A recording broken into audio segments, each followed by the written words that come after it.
Film diawali ada peristiwa pembantaian warga Belanda yang tinggal di Indonesia.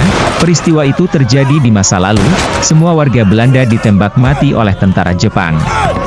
Ada wanita Belanda yang bernama Ivana, dia ingin menyelamatkan warga pribumi, karena dia sangat mencintai warga pribumi terutama pria yang menjadi kekasihnya. Ketika Ivana udah menyelamatkan semua pribumi, tiba-tiba dia dihajar oleh tentara Jepang hingga pingsan.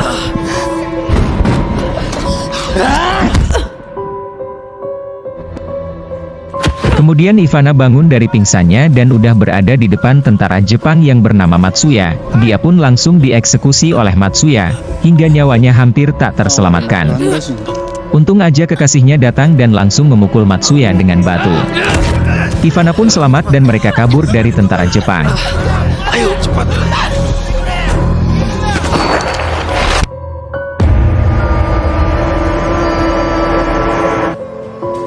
Kemudian kita beralih ke masa sekarang yang berada di tahun 1993. Ada seorang perempuan yang bernama Ambar, dia bersama adiknya Dika sedang berada di dalam bis antar kota menuju rumah panti jompo di desa pedalaman. Ambar mempunyai kekurangan di matanya yang gak bisa melihat dengan jelas. Ketika Dika mengajak Ambar bermain tebak-tebakan jari, tiba-tiba Ambar mendengar ada suara dari bangku belakang bis. Lalu Ambar seperti melihat ada seseorang yang berpakaian aneh, tapi Ambar melihatnya dengan samar-samar. Lalu Dika melihat ke belakang dan mengatakan kalau di bangku belakang gak ada siapa-siapa. Ambar bingung dan merasa aneh dengan apa yang dia lihat barusan. Akhirnya mereka sampai di panti. Di depan panti ada Beiwati dan Agus, lalu Agus langsung menyambut Ambar dengan pelukan. Mereka masuk ke dalam panti yang megah, ruangan di panti itu juga banyak.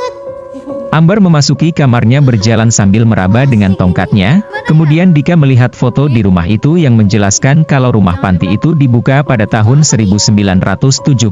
Kayaknya panti ini dibuka tahun 70-an deh. Lalu mereka berkenalan dengan para penghuni panti jompo di rumah itu, ada kakek Farid, Oma Ida, Nenek Ani, dan pacarnya Agus, Rina. Ini Rina. Mereka semua bercengkrama dan saling tukar cerita, tapi sayangnya Beiwati izin pamit karena ada keperluan dengan keluarganya. Beiwati pergi lalu datang cucu Oma Ida yang bernama Arthur. Mereka semua pun berkumpul bercengkrama seperti keluarga pada umumnya. Arthur, siapa yang lain? Hei, Mau ngapain payung tangan? Hah? Ida, tapi jangan kesini. iya. Cucuku memang tidak puasa. Lalu ada kakek Farid yang bermain dengan Dika di belakang rumah, dan ada Agus yang mengajari Ambar membuat ketupat di dapur. Di sini terlihat Rina pacarnya Agus mulai cemburu dengan kedekatan Agus dan Ambar, dan kembali ke belakang rumah. Dika yang bermain frisbee dengan kakek Farid, terlihat Arthur yang sambil memfoto mereka bermain. Lalu kakek melempar frisbee itu dengan keras dan akhirnya masuk ke dalam sebuah ruangan kosong. Biarin aja, besok aja diambil. Mau hujan. Cuaca berubah menjadi hujan. Kakek langsung masuk ke rumah tetapi Dika tetap ingin mengambil frisbee itu di ruangan kosong. Akhirnya Dika masuk dengan Arthur. Ambar sadar turun hujan dan adiknya gak bersama dia. Ambar memanggil Dika dan melihat Dika di ruangan itu. Dia pun langsung menghampiri adiknya. Akhirnya mereka bertiga masuk ke ruangan kosong tersebut. Mereka mulai mencari-cari frisbee-nya. Ambar berjalan meraba dengan tongkatnya. Ruangan itu terlihat tua dan menyeramkan, bahan bangunannya pun banyak yang keropos, lalu tiba-tiba Ambar jatuh ke dalam ruangan bawah tanah. Seketika Dika dan Arthur panik, kemudian Arthur menolong Ambar membawa sebuah lampu. Mereka semua turun ke dalam ruangan bawah tanah, untung aja Ambar gak mengalami luka karena terjatuh. Pelan-pelan, Dika. Yakin gak apa-apa? Ini lumayan tinggi loh, lo jatuh. Enggak. Mereka mulai melihat sekeliling ruangan dan merasa heran, kenapa ada ruangan yang belum pernah mereka lihat sebelumnya. Kemudian Arthur dan Dika menemukan barang-barang kuno dan sebuah peti yang udah gak terpakai. Sementara itu di pojok ruangan Ambar seperti melihat sesuatu yang aneh. Lalu Arthur mendekatinya. Sesuatu yang menyeramkan seperti manusia tanpa kepala yang ditutupi kain putih. Lalu Arthur menyentuh dan membuka kain putihnya.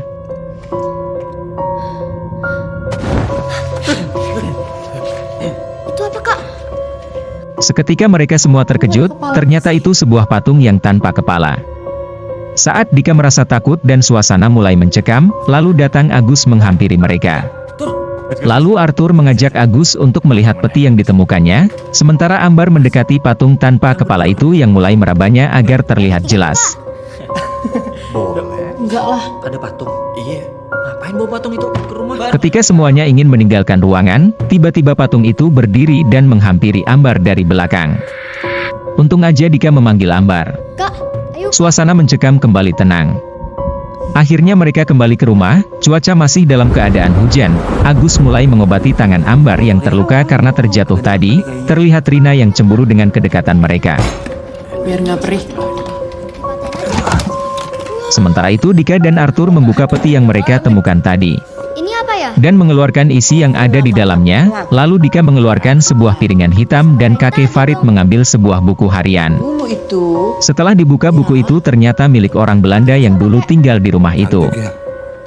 Ini yang punya pasti orang Belanda yang tinggal di sini. Sementara itu Arthur memutar piringan hitam yang ia temukan di dalam peti tadi. Piringan hitam itu berisi musik zaman dulu yang sepertinya menyeramkan, tetapi mereka semua menikmati alunan musiknya dengan berdansa. Ayo Kak. Ketika semuanya ikut berdansa, hanya Nenek Ani yang gak mau ikut berdansa. Di saat mereka asik menikmati musiknya, tiba-tiba ruangan menjadi gelap. Karena lampu seketika mati dan suasana mulai mencekam. Mereka semua mulai merasa tenang ketika mengetahui lampu mati karena pemadaman bergilir. Pemadaman bergilir kek? Udah biasa. Bilang begini kok bisa ya mati lampu? Kemudian mereka semua kembali ke tempat tidur mereka masing-masing, dan Ambar tidur dengan adiknya Dika. Di sini Dika bercerita kalau dia merasakan ada hal-hal yang aneh di rumah itu, tetapi Ambar tidak menghiraukannya. Di saat mereka semua tertidur, Tidur yuk. lampu dari interkom menyala dan berbunyi mengeluarkan suara musik yang diputar tadi.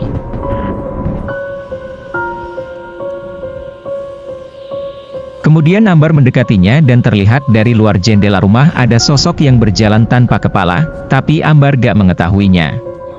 Dia tetap mendekati interkom yang tiba-tiba berbunyi seperti suara memanggil orang, lalu kemudian Ambar keluar dari kamarnya, mendekati asal suara itu tapi tiba-tiba ia dikagetkan oleh sesuatu yang menabraknya.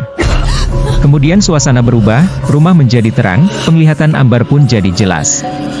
Dan ternyata Ambar diperlihatkan oleh kejadian masa lalu di rumah itu. Siapa? Kalian siapa? Dia melihat ada Ivana yang berusaha menyelamatkan warga pribumi yang terluka, lalu ada beberapa orang pribumi yang mendatanginya. Dika datang menghampiri Ambar, dan suasana kembali seperti semula. Ambar bingung kenapa keadaan jadi gelap lagi. Akhirnya mereka berdua kembali ke tempat tidur mereka. Ambar tadi ngeliat apa? Suasana semakin mencekam dengan musik yang berputar sendiri. Lalu hantu itu mulai mengganggu Nenek Ani. Kamar Nenek Ani terbuka dengan sendirinya, lalu ia bangun dan mendengar interkom yang berbunyi. Kemudian Nenek Ani keluar dari kamar membawa lilin, menambah suasana menjadi semakin menyeramkan. Dan Nenek Ani mendekati asal suara musik itu lalu mematikannya, tapi setelah dimatikan, musik itu kembali berputar yang membuat ia kaget.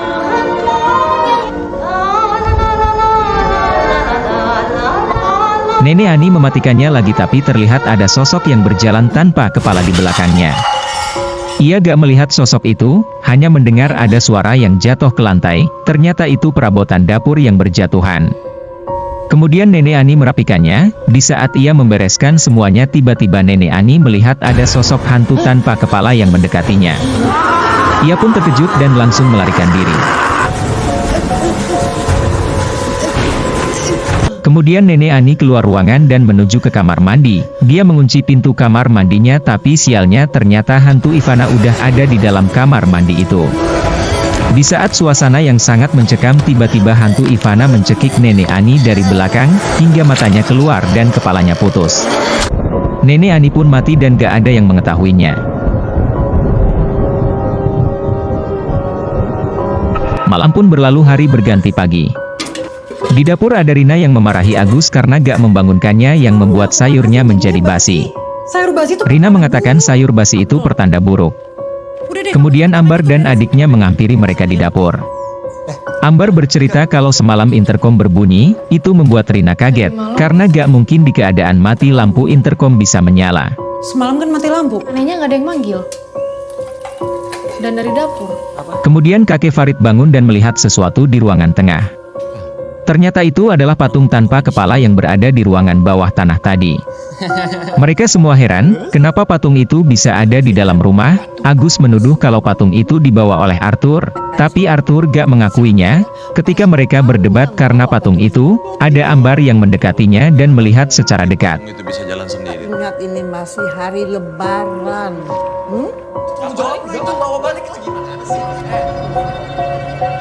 Tapi kemudian kakek Farid memanggil Ambar dan bercerita bahwa buku yang ia temukan itu adalah buku harian dari pemilik rumah itu di zaman dulu. Sejak kecil. Ambar mulai cerita tentang penglihatannya semalam. Ambar bercerita kalau dia bisa melihat apa yang orang lain gak bisa lihat. Kamu bisa merasakan. Dia melihat perempuan Belanda itu tadi malam dan dengan sangat jelas. Ambar bisa lihat jelas. Dan kakek Farid mulai menyadari kalau patung itu adalah perempuan Belanda yang ada di buku.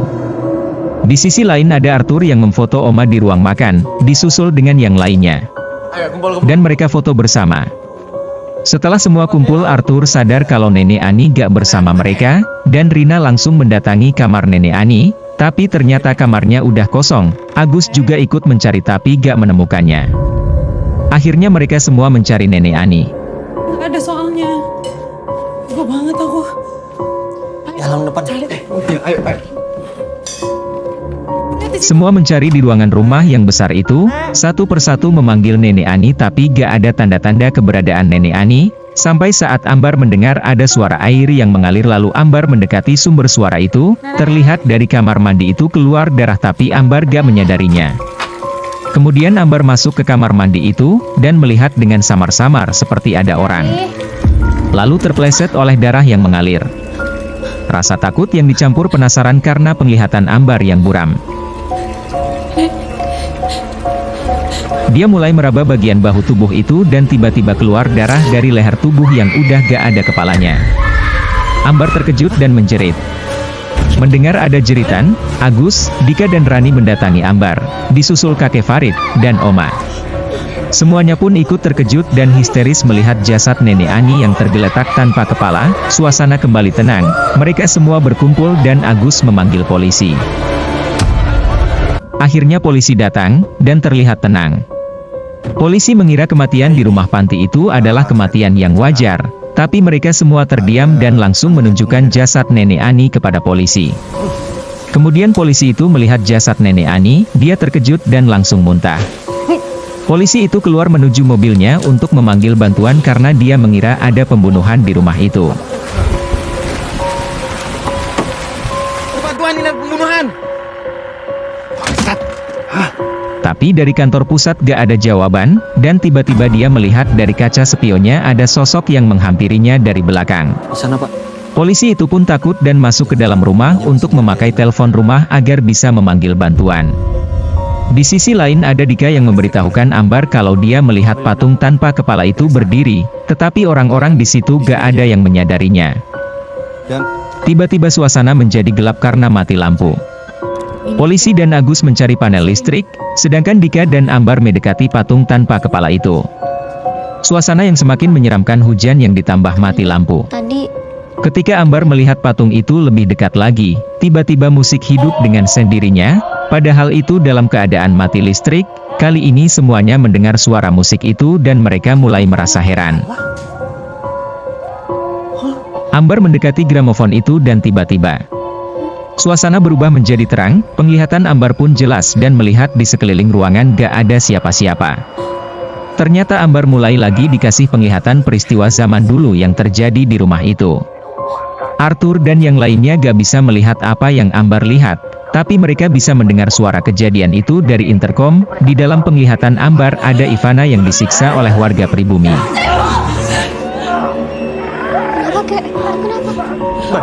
Ivana dipukul dan diinjak oleh warga pribumi, dan itu terlihat oleh Arthur dari sorotan lampu senter di tembok.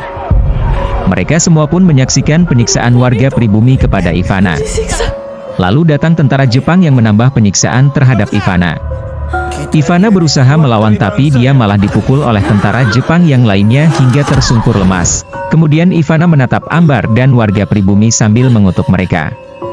Kalau setiap darah saya yang menetes akan membuat hidup kalian tidak tenang. Yang menetes akan membuat hidup kalian semua tidak tenang. Di belakang Ivana, ada Matsuya yang mengeluarkan pedangnya dan bersiap membunuh Ivana ketika Ivana berbalik arah.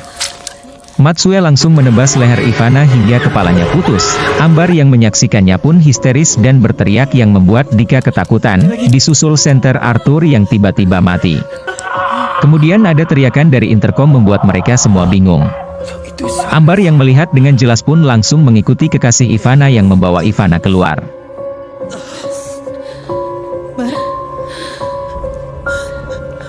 Di luar Ambar melihat Matsuya membuang kepala Ivana ke dalam sumur dan kekasih Ivana yang membawa jasadnya ke ruang bawah tanah. Ambar mengikuti kekasih Ivana disusul semua orang yang ada di rumah itu dan polisi yang bersama Agus.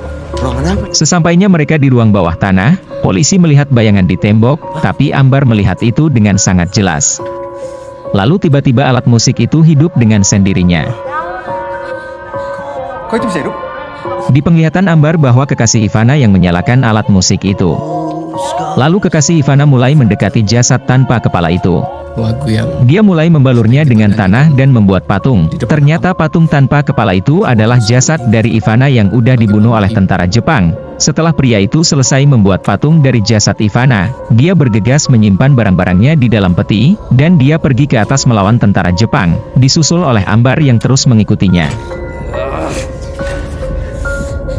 Tapi sayangnya pria itu juga ikut terbunuh oleh tentara Jepang. Kemudian Ambar kembali ke bawah, dan mengatakan kejadian yang dia lihat. Laki-laki itu. Lalu ada kursi yang bergerak sendiri, suasana mencekam mereka semua ketakutan. Kok kursinya? Tapi polisi merasa berani dia mendekati kursi itu dan tiba-tiba ada hantu tanpa kepala yang mencekik leher polisi. Mereka semua panik dan terkejut. Agus dan Arthur bingung harus bagaimana melihat polisi yang hampir mati dicekik oleh hantu tanpa kepala. Suasana semakin mencekam lalu Agus memberanikan diri untuk menyerang hantu itu dengan sebatang bambu. Agus menusuknya hingga menempel di dinding. Tapi sialnya serangan Agus gak berpengaruh sama sekali. Agus menyuruh mereka semua pergi dari tempat itu. Untung aja polisi berhasil selamat, dia langsung melarikan diri dan meninggalkan ruangan itu, disusul dengan yang lain. Ketika semua orang berlari apesnya Agus malah terjatuh. Dia ditarik oleh hantu itu dan langsung memegang kepala Agus, seketika kepala Agus langsung putus. Rina dan Arthur histeris karena melihat Agus mati dan kepalanya putus di depan mata mereka. Akhirnya mereka semua berhasil melarikan diri. Terlihat hantu itu memegang kepala Agus. Dan mereka menutup ruangan itu dengan lemari. Polisi mengajak mereka untuk pergi dengan mobilnya. Rina terlihat masih syok karena kematian Agus yang sangat mengenaskan. Dalam keadaan yang menakutkan akhirnya mereka semua masuk ke dalam mobil polisi. Sangat menegangkan dalam keadaan yang begitu mencekam mobil polisi gak bisa dihidupkan. Tapi tiba-tiba sirine mobil itu berbunyi dengan sendirinya. Kepanikan mereka semakin bertambah ketika keadaan yang begitu mencekam terlihat hantu tanpa kepala itu muncul di belakang mereka. Agus merasa sangat ketakutan, hantu itu mengelilingi mobil yang mereka naiki. Tiba-tiba pintu mobil terbuka sendiri dan menarik Oma keluar dari mobil. Mereka semua merasa sangat ketakutan terlebih Agus, karena omanya sendiri yang ditarik oleh hantu tanpa kepala itu. Agus bertekad memberanikan diri untuk keluar mobil menyelamatkan Oma, tapi sayangnya keluarnya Agus dari mobil dia malah menyaksikan hantu itu menyerang Oma hingga kepala Oma terputus. Agus langsung memukul hantu itu, tetapi Agus bukanlah tandingannya. Hantu itu menyerang balik, seketika langsung mencekik Agus sampai terjatuh dan kepala Agus langsung putus. Agus pun mati dan hantu itu memegang kepala Agus di depan mata mereka yang berada di dalam mobil.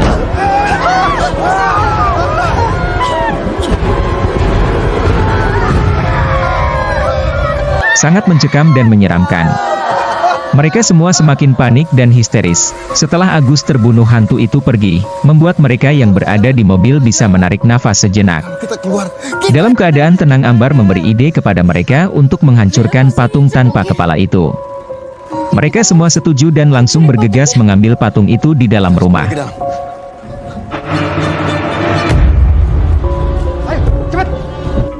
Ketika mereka mengambil patung itu, Ambar mendapat penglihatan kalau tentara Jepang membuang kepala ke dalam sumur yang berada di belakang rumah.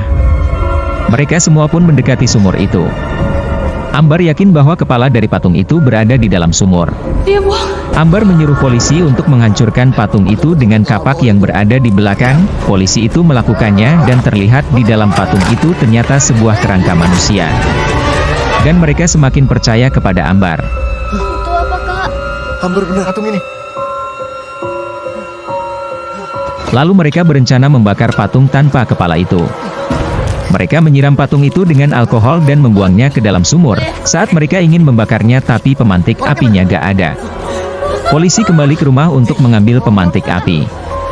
Dalam keadaan sepi, Ambar berbalik badan dan tiba-tiba hantu tanpa kepala itu muncul lalu langsung mencekik Ambar dan Dika hingga mereka berdua gak bisa bersuara. Rina melihat mereka langsung panik dan menyerang hantu itu dengan kapak. Akhirnya hantu itu jatuh ke dalam sumur diikuti dengan Ambar dan Dika. Di dalam sumur sangat gelap. Ambar gak bisa melihat apa-apa, hanya terdengar suara Rina dan yang lainnya dari atas. Samar-samar Ambar melihat hantu itu dan mendengar suara Dika. Lalu Ambar mengambil kapak untuk menyerang hantu tanpa kepala itu. Tiba-tiba hantu itu menyerang Ambar dari depan dan Ambar langsung menyerang dengan kapak. Tapi ternyata yang di depan Ambar hanya ada Dika. Untung aja kapak itu gak mengenai Dika. Kemudian Rina melempar pemantik api dari atas. Ambar mengambilnya lalu tiba-tiba kepala Ambar udah dipegang dengan hantu itu. Hantu tanpa kepala itu mencekik Ambar dari belakang. Dika yang melihat kakaknya diserang, dia langsung menyalakan api untuk membakar patung itu. Semakin menegangkan, pemantik apinya gak bisa langsung menyala. Saat Ambar udah hampir pingsan, pemantik api itu menyala, membakar patung itu dan hantu tanpa kepala pun ikut terbakar. Tapi sialnya ternyata hantu itu gak bisa langsung mati, dan kembali mencekik Ambar. Ambar menyelamatkan diri memukul hantu itu dengan kerangka yang ada di dalam sumur. Akhirnya hantu itu hancur terbakar tanpa sisa. Ambar merasa gak berdaya dan pingsan. Dika membangunkannya. Ambar pun sadar dan berpelukan dengan adiknya. Kemudian mereka berdua selamat. Suara polisi dari atas mengatakan kalau bantuan akan segera datang. Akhirnya mereka semua selamat.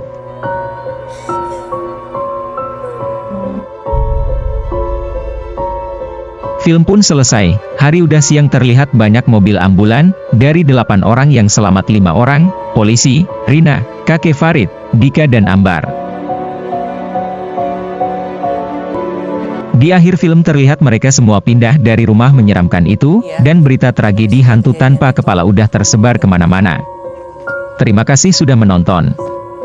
Jangan lupa like dan share.